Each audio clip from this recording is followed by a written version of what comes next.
Pumunta na po ako ngayon dito. And ito na yung kinilaban kong papel. And buti na lang hindi masyado mahaba yung pila. Kaya masaya lang. Ay, maganda yung view dito. Maganda yung level. Kaya yung vlog natin para hindi tayo hindi maraming tao. Nahiya ako. Nandun yung vista natin. Ito yung papel. Maglalagay ka lang naman pangalan, edad, birthday, tapos yung temperature, tapos sa address, contact number. So yun lang. Yun lang yung ilalagay mo dito sa papel. Maganda yung view dito.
Ano po yan? Tiny car po.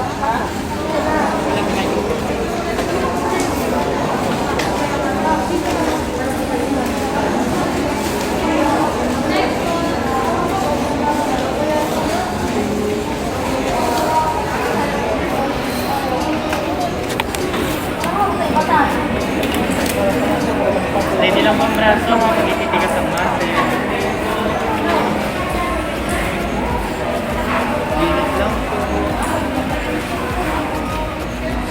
Tututok pa ko niya. Tututok po ako yung malalagay mo. Pinakamalala. Monitoring po sa mga nag-DDTDT. Doon po.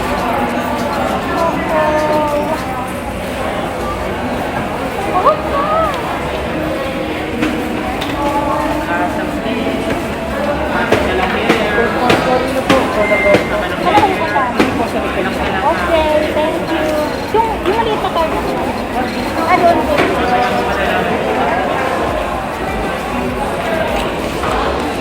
Finally, first dose vaccinated na ako ng Sinopharm. So ito na siya, mayroon na akong green card. Ayun na siya.